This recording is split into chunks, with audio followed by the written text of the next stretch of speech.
মানে একজনের চাইতে ধরে রাখছে মুখ সারতে, আরেকজন আমার লাগে শারীরিক সম্পর্ক করছে।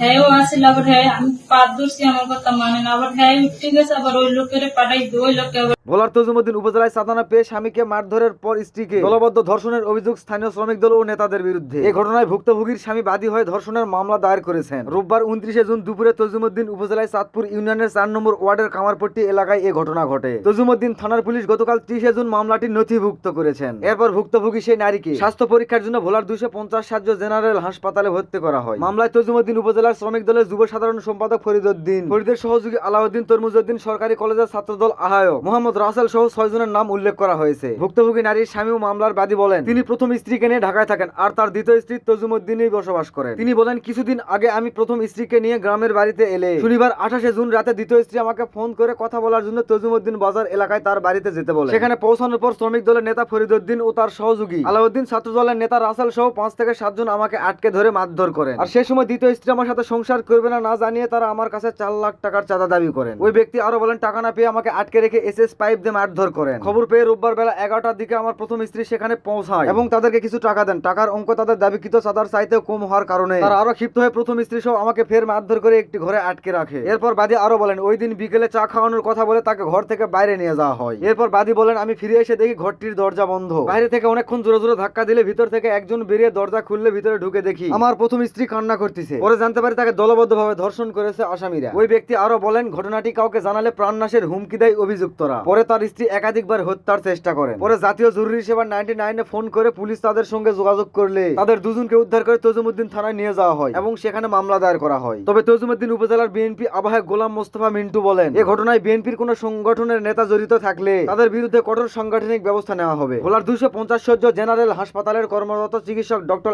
আমিনুল ইসলাম বলেন, সোমবার রাতে ভুক্তভোগী ওই নারীকে হাসপাতালে ভর্তি করা হয়েছে। তার চিকিৎসা চলমান, প্রয়োজনীয় পরীক্ষার কার্যক্রম চলমান রয়েছে। ভিকটিমের স্বাস্থ্য পরীক্ষার জন্য ভোলা জেনারেল হাসপাতালে ভর্তি করানো হয়েছে। আসামিদের গ্রেপ্তারের চেষ্টাও চলছেন বলেন তিনি। মামলা দায়েরের পর বাদীর দ্বিতীয় স্ত্রীকেও জিজ্ঞাসাবাদের জন্য আটকে রেখেছে পুলিশ।